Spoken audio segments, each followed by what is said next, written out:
And if you think this tale has come to an end, then, dear viewer, you would be wrong, for there is more to tell yet. And it may well be that those very tales we just heard were the ones told by Mabinogion himself to his lord, the honorable Lord Pwyll, king of Dyfed. In days long past and now forgotten, when magic flowed like water and the Otherworld was as near as the next hill, there lived a man named Pwyll. And indeed Pwyll was a good man and an honorable man, and his name meant both, for Pwyll was both honorable and pleasing. And because of this, all the women of the region loved him, none more so than Rhiannon, a woman from a otherworldly court who shone with beauty and wisdom. Though how she came to be in Dyfed and why she was living among men, that is a tale best left for another day. When Pwyll first saw her, though, his heart burned within him like a cauldron on a forge. And so when they had met and spoken together but a few times, he asked her hand in marriage. She agreed, and the betrothal feast was held in her honor. But alas, as the evening wore on, Pwyll drank deep of mead and ale, so much so that he forgot both measure and worth. Among the guests that night were many noblemen seeking to win favor with the royal couple, but one in particular stood out, a man named Gwal, whom Pwyll had once saved from death. So at the height of the merriment, Pwyll called Gwal to his side and loudly proclaimed that any request made by Gwal would be granted, be it life or land or lovely lady. And Gwal, being no fool, waited for his moment.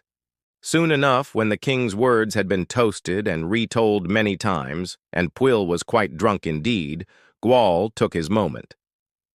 "My boon," he said, "is to have the Queen Rhiannon here as my wife." There was a stunned silence. Then all burst into laughter, thinking it but a jest. But Gwal, he was serious. "By your own words, my lord, you must grant my boon." Pwyll was furious, but there was no denying it. By his own boast had he given Gwal the right to take Rhiannon as his wife. And so it was done. And Pwyll, broken-hearted, left the kingdom with his men.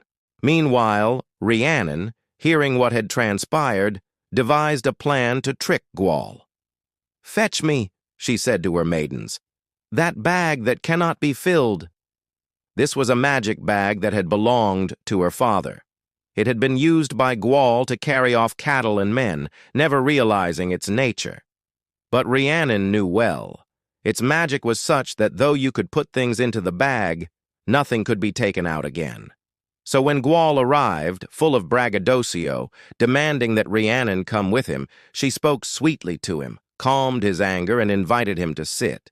And while he was sitting, she threw a small stone into the bag, which Gwal thought nothing of until, standing up to leave, he found himself unable to pull the bag open. Panic seized him, and he struggled to break the curse, but to no avail. Finally, as darkness fell, he managed to cry out loud enough that Pwyll and his men, hearing his cries, rushed to help. When they broke into the hall, Gwal was hanging upside down from the ceiling. Pwyll and his men laughed heartily, but ordered Gwal cut down and brought before them. He was beaten soundly, and when he finally agreed to swear never to seek revenge on either Pwyll or Rhiannon, he was set free. But the peace did not last long, for Gwal had a powerful magician cousin named Lord Llwyd, and he vowed vengeance for his cousin's humiliation. How exactly he planned to do this, however, was not something Pwyll or anyone else was ever to find out. That is, until many years later, when Pwyll and Rhiannon ruled Dyfed with wisdom and kindness, and had a son, Pryderi, a child as fair and as beloved as the sun. But on the night of his birth, terrible cries tore through the castle. The nursemaid ran in terror to Pwyll and Rhiannon, babbling about a great claw and a monstrous bird, and claimed that she had been forced to kill the child to save him from that fate. Pwyll and Rhiannon, horrified, ordered the girl locked up and prepared to question her in the morning. But when they went to see her in the morning, she had hanged herself. With no one left to care for the child, The queen's maids were, of course, terrified, and the youngest swore before God that it was Rhiannon who had killed the child, taking the life of her own son because he was not hers, but Gwal's. With this evidence, Pwyll could do no other than banish Rhiannon from Dyfed and order her to publicly declare her crime before leaving.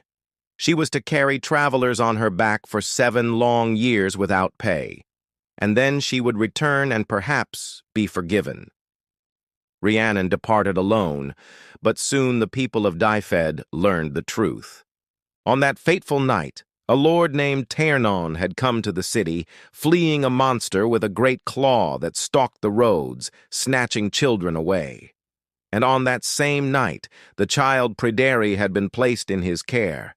The baby was none other than Pryderi, and he had been saved by Tiernon from the same monster that had snatched him. The Lord had known immediately that the child belonged to Rhiannon, for when he looked upon his face, he saw the likeness of Pwyll himself, and so he kept the babe secret until the 7th year had passed, returning him to Dyfed and bringing proof of his survival and his true parentage. As soon as Pwyll saw his son, he flung his arms around him, laughing and crying at once, and then, turning to Rhiannon, he embraced her, overjoyed to have her back and begging forgiveness for what he had done. Together, they raised Pryderi to be a fine young prince, and peace and prosperity returned to Dyfed. That is, until a disaster of the greatest kind struck the land. One day the sky turned dark, and a strange mist descended over Dyfed, withering all life and plant from the land. All the people perished, as did all the animals and birds. Only Pwyll, Rhiannon, Pryderi, and Mabinogion, who was now like a son to Pwyll, survived. They fled to the hills, desolate and heartbroken, and it was then that Pwyll, grieving the loss of his people, decided to hunt. As he walked through the silent, withered woods, he came upon a beautiful golden fortress, all aglow with lights. Thinking it deserted, he entered, only to find himself trapped inside. A huge black cauldron rose up, blocking the door. He turned to flee, but the walls were endlessly winding, and he found himself brought back to the same place. He cried out to Rhiannon and Mabinogion, and they came running. But when they tried to enter the fortress, they were stopped by the same magic cauldron. Even Pryderi was trapped, but when the good and pure-hearted little prince touched the cauldron, it moved aside, allowing him to pass. But even so, no one could figure out how to escape, and so they were forced to remain trapped in the fortress.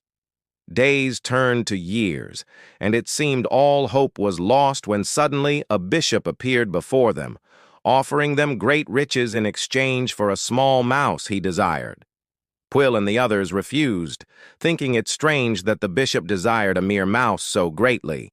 But the bishop upped his offer, promising gold and jewels beyond measure. And when Mabinogion saw that the mouse was fat and slow and ripe for eating, he grew angry and grabbed the bishop's cloak, threatening to tear it to shreds. At this, the bishop dropped his kind facade and snarled at Mabinogion, cursing him for defiling his wife. "Do you not know," he hissed, "that this is my wife, the most important thing in all the world? If you kill her, I will kill you." And with that, he snatched the mouse and vanished. Now, Mabinogion knew the bishop for what he truly was, the evil magician, Lord Lewith, who sought revenge upon Pwyll and his kin. And he vowed that he would not rest until he had tricked Lewith into breaking the curse on Dyfed and setting them free. And so he built a new hearth in the fortress, inviting all the spirits of the land to warm themselves by its fire. When Lewith returned, he saw the light and felt the warmth of the hearth and forgot all about the mouse. He stayed for hours, drinking and feasting and talking with Mabinogion, until finally, when all was quiet, he fell fast asleep. And Mabinogion, knowing his chance had come, tied the sleeping lord to the hearth with strong bonds.